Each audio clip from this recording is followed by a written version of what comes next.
নমস্কাৰ বন্ধু বান্ধৱীসকল, অন্য এটা নতুন ভিডিঅ' আপোনালোকক স্বাগতম জনাইছোঁ।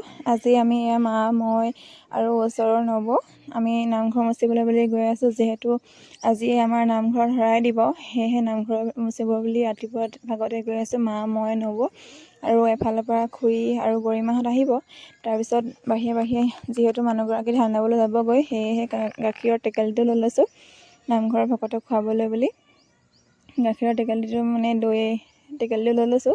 তাৰপিছত এতিয়া আমি আকৌ নামঘৰলৈ বুলি গৈ আছোঁ। এই নামঘৰ গৈ পাইছোঁগৈ। এইভাগেই আমাৰ নামঘৰ। মা মই গৈ আছোঁ, আগতীয়াকৈ নবহঁত গ'ল। যিহেতু আমি গাখীৰৰ টেকেলিটো নিবলৈ বুলি সোমালোঁ। যিহেতু বহুত দিন নামঘৰ ভাগত একো কৰ্ম কৰা হোৱা নাই, সেয়েহে বহুত গছ পাত পৰি লেতেৰা হৈ আছে। সেয়েহে নবৌ খুৰী গৰিমা সিহঁতি আগতীয়াকৈ আহি সাৰি আছে। তাৰপিছত আমি মায়ে মই পিছত গৈ সোমাইছোঁগৈ। এইভাগেই আমাৰ নামঘৰ, গাড়ীগাঁও নামঘৰ ভাগ। যথেষ্ট ডাঙৰ নামঘৰ ভাগ। ইয়াত ভাওনা বা সকলো পতা হয়। চাওকচোন, আমাৰ নামঘৰটো আপোনালোকক দেখুৱাই দিছোঁ। এয়া মায়ে জাওটো লৈ সাৰিবলৈ বুলি গৈ আছে ভিতৰত। তাৰপিছত এই ভাগ আমাৰ ৰোগৰ নে কি বুলি কয় যে, মানে জলপান খাবলৈ দিয়া হয় সেই ভাগ। আৰু এয়া গুৰু আসন ভাগ।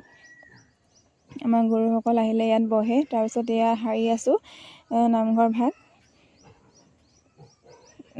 যিহেতু বহুত ডাঙৰ, সেয়েহে নব আৰু মই সাৰিছোঁ।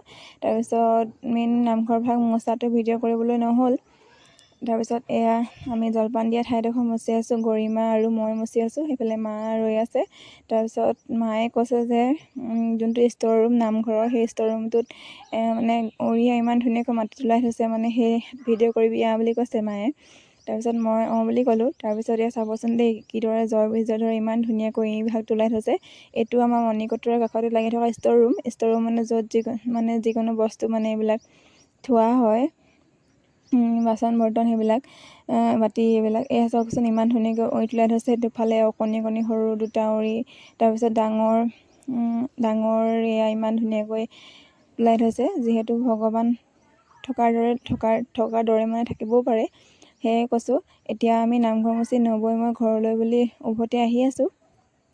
আহি ঘৰ পাইছোঁহি আৰু অলপ দূৰ আছে। এয়া ৰুবুৱে ৰিধিক চাইকেল শিকাই আছে ৰাস্তাত। এয়া চাইকেল শিকাই থাকোঁতে অকণমান পৰিছিলে তাই।